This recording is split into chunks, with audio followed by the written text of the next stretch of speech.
On the dark and eerily quiet night of the 8th of August, 1963, a Royal Mail train was making its way from Glasgow all the way down to London. Tucked inside one particular carriage of that train were bags upon bags overflowing with banknotes, a sum worth approximately £67 million in today's money, or around 800 crore Indian rupees.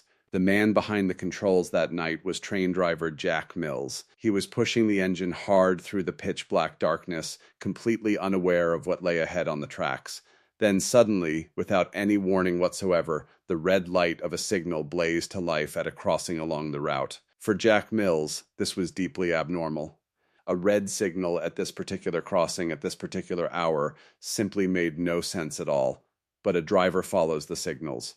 Jack Mills immediately hit the brakes and brought the entire train to a grinding halt on that deserted, lonely stretch of track. And then silence. A heavy, unnatural silence settled over everything. But hidden deep within that silence was something far more dangerous than anyone on that train could possibly have imagined.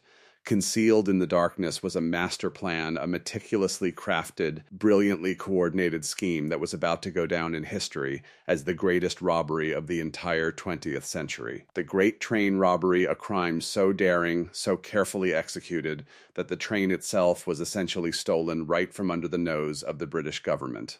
Welcome, dear viewers, to today's story. Dear viewers, what you are about to hear sounds less like real life and more like the plot of a Hollywood thriller. But every single detail is absolutely true.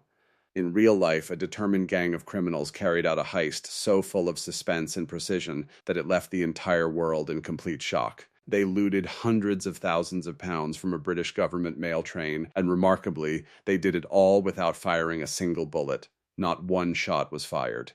This was a robbery built entirely on intelligence, planning, and nerve. It all began many months before that fateful August night. In the city of London, a small circle of well-known and highly experienced criminals quietly came together. They sat down, put their heads together, and began plotting something that had never been attempted before on British soil.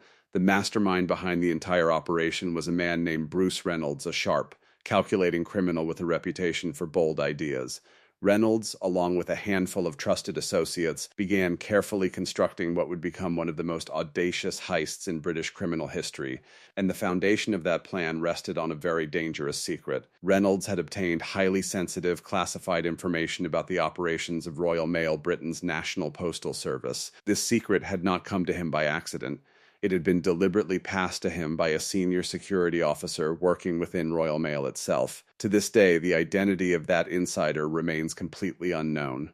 The intelligence was extraordinarily valuable. It revealed that the overnight train running from Glasgow to London contained a very special carriage, officially designated as the High Value Packages Compartment, known simply as the HVP. And on one specific, carefully identified date, that compartment would be carrying a truly staggering amount of cash. That Hove-Peak carriage, that single, unremarkable-looking train compartment was their target. But Reynolds and his core group, despite their impressive criminal credentials, had one serious gap in their experience. They had never robbed a moving train before. They had no idea how to do it.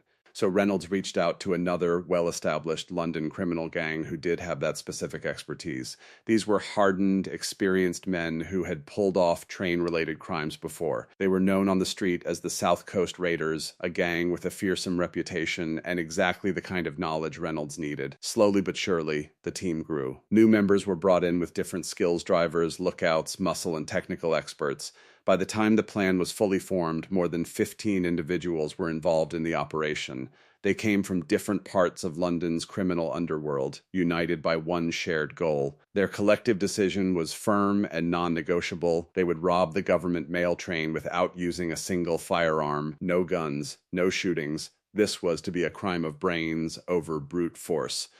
But make no mistake, this was absolutely not a simple smash and grab. What they were planning required months of detailed, painstaking preparation. On the evening of August the 7th, 1963, at exactly 10 minutes to 7, the Royal Mail train pulled out of Glasgow Central Station and began its long overnight journey south toward London. Its scheduled arrival time at London's Euston railway station was 4 o'clock the following morning. The train consisted of 12 carriages in total. On board were 72 post office employees whose job it was to sort and organize the mail throughout the journey. This was not a passenger train in any traditional sense. It existed for one purpose alone: to transport parcels, letters, and packages to cities and towns the entire length of Britain. Because of its unique delivery mission, this train was specifically designed to drop off and collect mail bags at various stations along the route without ever coming to a full stop.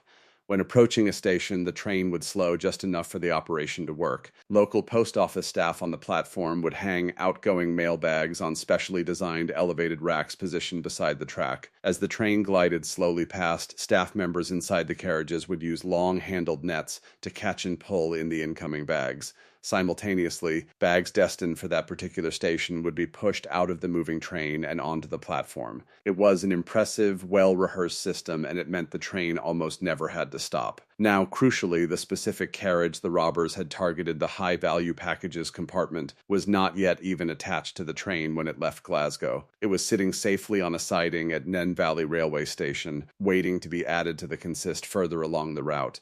This carriage was the beating heart of the entire operation. The Haute carriage earned its name honestly. It routinely transported large volumes of physical cash money orders and banknotes that people sent between cities at a time when electronic transfers simply did not exist. Back in 1960, the Post Office Investigation Branch had formally recommended that all Haute carriages be fitted with dedicated security alarm systems to better protect their valuable contents. By 1961, 3 HVP carriages had been upgraded with these new alarm systems. The older carriages, those without any alarm infrastructure, were officially withdrawn from regular service and placed into reserve storage. Under normal circumstances, they would never be used on a high-value run, but the day of the robbery was not normal. Nothing about it was normal. On that particular night, all 3 of the alarm-equipped HVP carriages were simultaneously out of service. Every single one of them was unavailable.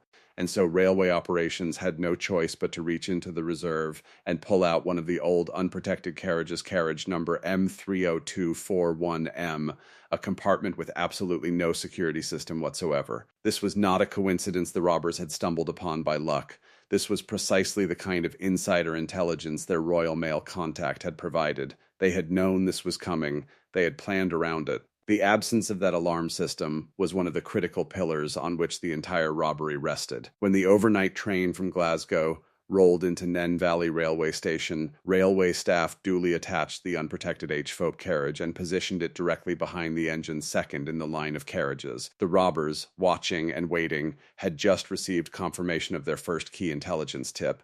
Everything was falling into place exactly as predicted. But there was a second tip, and this one was even more significant. On an ordinary night, the HVP carriage would typically carry around £300,000 in cash, already a remarkable amount. But this was no ordinary night.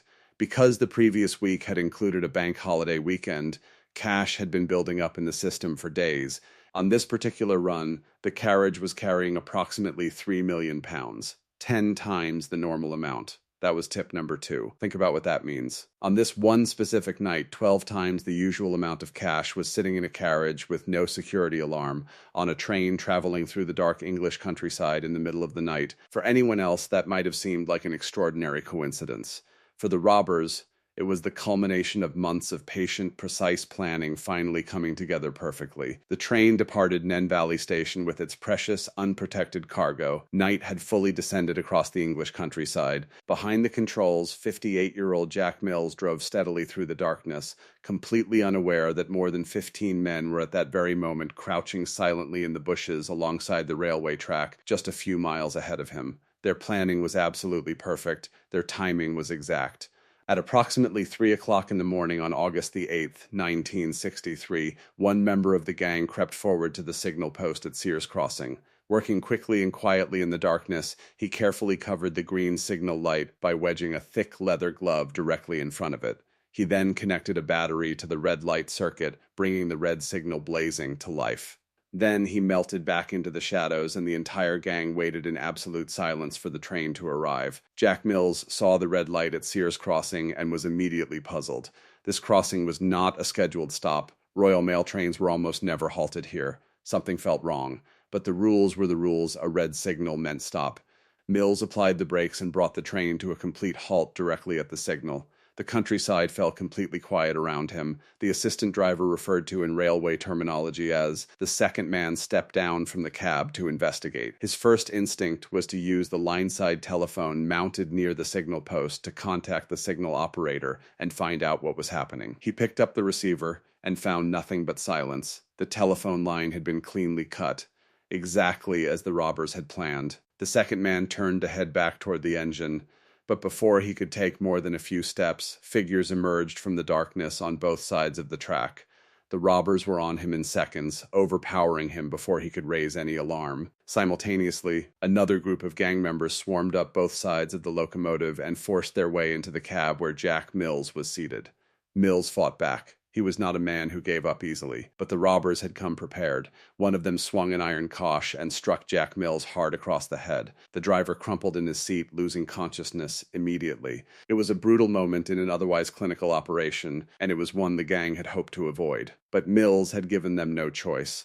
While the confrontation was unfolding in the cab, the rest of the team was already moving with military precision. Several members worked quickly along the train, uncoupling the engine and the first two carriages, including the crucial HVP compartment, from the rest of the train. The remaining carriages, along with their postal workers, were left standing on the track. The staff in the rear had no idea what was happening. The robbers' next objective was to move the engine and detached carriages approximately 1 kilometer down the track to Bradego Bridge, where their getaway truck was already parked and waiting on the road below. They had brought with them a retired railway driver specifically for this task. His job was simple: drive the train 1 kilometer, stop it on the bridge, and get out. But this is where the plan hit its first serious obstacle. The retired driver took one look at the controls of the modern diesel locomotive and froze. This was not the type of engine he had trained on. The layout was unfamiliar, the controls were different, and he had never operated a machine like this in his life. He simply could not do it. The gang was momentarily stuck. They had a locomotive they couldn't drive, a timetable they couldn't miss, and an unconscious driver lying in the cab.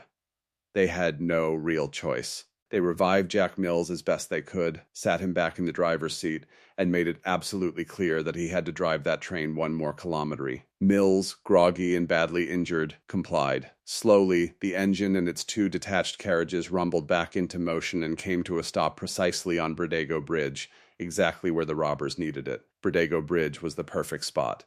The railway line ran across it at height, while the road passed directly underneath. A large covered truck, the getaway vehicle, was parked on the road below, positioned right beneath the bridge. The robbers forced open the heavy door of the HV carriage. Inside, 5 postal workers were on duty. The gang subdued all 5 of them, then bound their hands and forced them face down onto the floor with ropes. Then the real work began. Inside the carriage, stacked from floor to ceiling, were 128 heavy canvas mailbags. Every single one of them was filled to bursting with banknotes, £1 notes, £5 notes, and 10-shilling notes, the standard currency of the day. The combined weight of all that cash was staggering, approximately 2.5 tons of paper money.